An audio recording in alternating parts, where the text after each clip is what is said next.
Kumpirmado ng mga idol, sa wakas, matapos ang matagal na paghihintay, may import na rin ang reigning Philippine Cup champion na SMB, at malinaw, hindi ito basta-basta lang, may sagot na sila sa malakas na lineup ng TNT, lalo na sa presensya ni Bol Bol sa loob. At ang napili, walang iba kundi ang 6'11 big man na si Marcus Andrew Lee. As confirmed by Tiebreaker Times, tuloy na ang pagdating ng 31-year-old na ito dito sa Pilipinas, fresh pa galing NBL mga idol, kakatapos lang ng season nila last week, ibig sabihin, nasa game shape siya. Hindi ito galing pahinga, galing ito sa actual na kompetisyon. Sa buong NBL career niya, nag-average siya ng 7.2 points, 6.1 rebounds, at 1.3 blocks per game. At take note, limited minutes pa yan. Kung babalikan nga natin, halos magkalapit pa ang naging NBL numbers niya noon kay Kai Sotto. Pero ngayon, siya ang napusuan ng SMB management, at hindi lang NBL ang experience nito.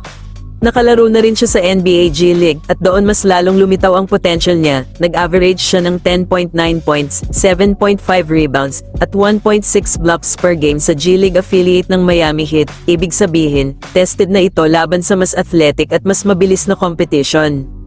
Kaya kung pag-uusapan ng resume, hindi ito basta pangalan lang, may international experience, may pro exposure, at higit sa lahat, may depensa.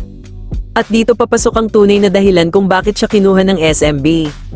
Hindi para agawan ng pwesto si Junmar Fajardo, hindi para palitan si Junmar, kundi para i-compliment siya. Kung iisipin mo, swak na swak ang tandem na ito sa frontcourt, si Junmar, steady sa loob, dominant sa low post, physical, si Marcus Lee naman, athletic, mabilis, rim protector, isang halimaw sa depensa. Hindi madi-disadvantage si Junmar sa loob dahil may backup siya na kayang mag-contest ng shots, kayang mag-switch sa mas maliliit na players, kayang humabol sa transition, at higit sa lahat, kaya niyang bumantay ng perimeter. So kung TNT ang pag-uusapan, at may ball sila na kayang maglaro inside at outside, may sagot na ang SMB, may pan-abla na sila sa depensa.